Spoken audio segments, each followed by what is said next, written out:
Hi everyone, this is Pastor Jake Santino. Bakit nga ba hindi pwedeng manirahan ng mga tao sa ibang planeta? Yan ang sasagutin natin sa videong ito.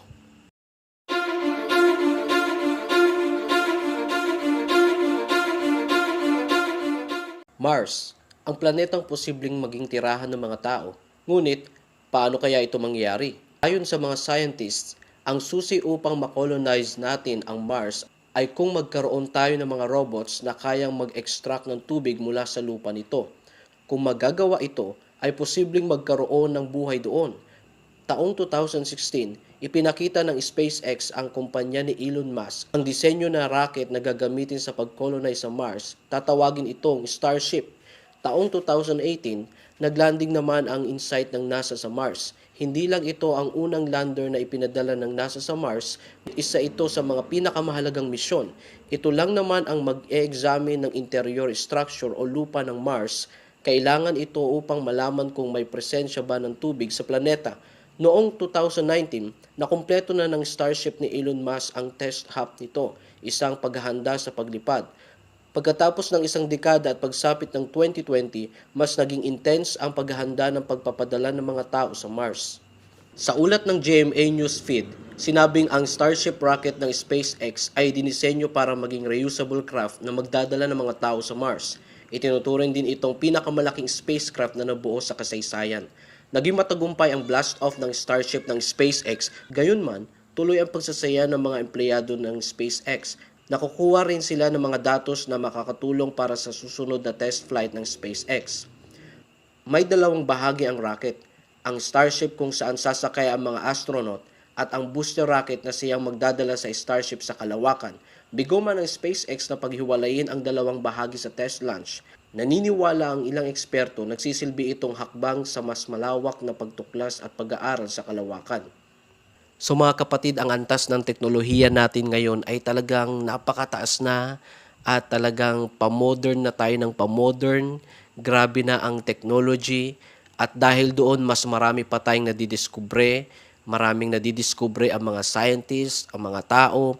At the more na tumataas ang teknolohiya, ibig sabihin the more na nagiging knowledgeable din or the more na nagiging matalino rin ang tao at napakarami nilang gustong diskubrehin. At isa na doon yung nais nilang madiskubre ay meron pa bang planeta na pwedeng malipatan yung mga tao or pwedeng matirhan ng mga tao? But the question is, pwede bang manirahan ng mga tao sa ibang planeta? Ano nga bang sinasabi ng Biblia patungkol sa pagnanais ng mga tao na manirahan sa ibang planeta? Bakit hindi pwedeng manirahan ng mga tao sa ibang planeta?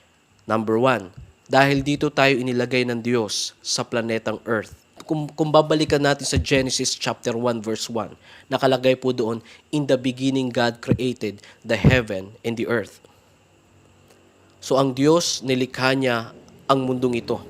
At pag tinignan po natin mga kapatid sa Genesis chapter 1 verse 27, sabi po dyan, so God created man in His own image. In the image of God created He him, male and female created He them. So, nilikha po tayo ng Diyos mga kapatid ayon sa kanyang wangis. At nung nilikha niya tayo, saan niya po tayo inilagay? Sa Genesis chapter 2 verse 7, and the Lord God formed man of the dust of the ground, and breathed into his nostrils the breath of life, and man became a living soul. So nung nilikha po tayo ng Diyos mga kapatid, napaka-special natin. Kumuha siya ng lupa, tapos pinorma niya na hugis tao, at hiningahan niya, at yung paghinga niya, sabi ng Biblia, tayo po ay naging living soul. So nabuhay po tayo. So ganun tayo ka-espesyal sa kung paano tayo nilikha ng ating Diyos. Tapos nung nilikha tayo ng Diyos, saan niya po tayo nilagay? Sa Genesis chapter 2 verse 8, and the Lord God planted a garden eastward in Eden, and there He put the man whom He had formed. So nung nabuo na po ng Diyos tayong mga tao, si Adan, saan niya po ito nilagay? Sa Garden of Eden. So saan ang Garden of Eden? Sa kung saan nasa earth. Sapagkat dito ang Diyos naglikha. So pag tinignan po natin sa verse 15, and the Lord God took the man and put him into the Garden of Eden to dress it and to keep it. So yan po ang unang dahilan kung bakit hindi tayo pwedeng manirahan sa ibang planeta sapagkat dito tayo sa planetang Earth, nilikha ng Diyos at inilagay ng Diyos. Number 2, sapagkat dito sa planetang Earth, inilagay ng Diyos ang ating mga pangangailangan para mabuhay. Genesis chapter 2 verse 9. Verse 9, and out of the ground made the Lord God to grow every tree that is pleasant to the sight and good for food, the tree of life also in the midst of the garden, and the tree of the knowledge of good and evil. So yung mga nilikha niya mga kapatid, that is good for food. Dito rin natin makikita yung mga gulay, halaman, hayop. So yun po ay mga good for food sa atin mga kapatid. So sa ibang planeta wala namang mga ganyan. Sa ibang planeta wala mang halaman, wala mang hayop. Wala tayong mga gulay doon na pwedeng kainin na kung saan tayo mabubuhay. Talagang dito po ay provide ng Diyos sa planetang Earth yung ating mga kailangan. Kasi nandito po tayo. Dito tayo inilagay ng Diyos. Kaya kung hahanapin natin yung mga bagay na ito sa ibang mga planeta, wala po tayong makikita mga kapatid.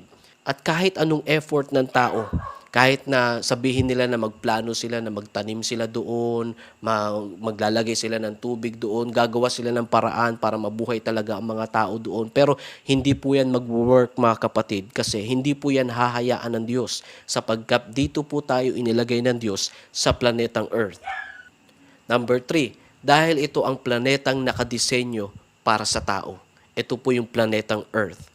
Sa Genesis chapter 1 verse 31, sabi po doon, and God saw everything that He had made, and behold, it was very good. And the evening and the morning were the sixth day. Nung nakita ng Diyos yung kanyang mga nilikha, sinabi doon, it was very good. So nung naglikha ang Diyos ng earth at yung mga living creatures dito sa earth, kasali na tayo, sinabi ng Biblia, it was very good. Sa panahon po natin ngayon mga kapatid, kahit na moderno na tayo, kahit na ang taas na ng kalidad ng teknolohiya, wala pa rin tayong karapatan na umalis sa planetang Earth at humanap ng ibang planeta or kung sa Mars man para doon mabuhay ang tao. Hindi natin pwedeng sirain ang plano ng Diyos. Kung saan tayo inilagay ng Diyos, huwag tayong umalis. Tandaan natin, kung matalino ang mga tao sa paningin natin, mas matalino po ang ating Diyos. Sabi ng Biblia sa Isaiah chapter 55 verse 8 and 9, for my thoughts are not your thoughts, neither are your ways my ways, saith the Lord.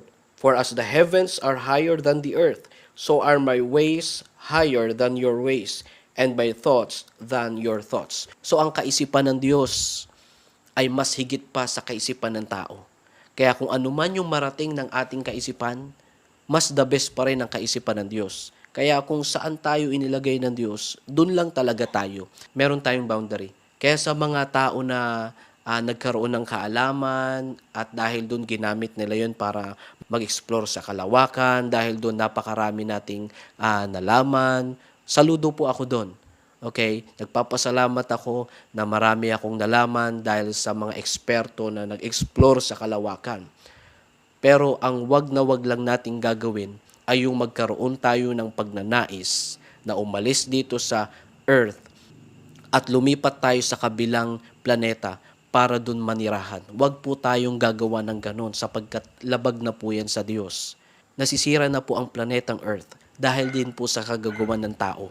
Kaya kung ano po yung nararanasan natin dito sa planetang Earth, hindi po ito rason para lumisan dito sa planetang Earth at maghanap ng ibang planeta. Ang dapat po natin gawin ay magtulong-tulong para maagapan po natin kung ano yung nangyayari dito sa ating planetang Earth. Kaya maraming salamat po. Kung meron po kayong mga tanong, you can comment down to our comment section and you can like, subscribe, and share other videos. Maraming salamat po and have a great day.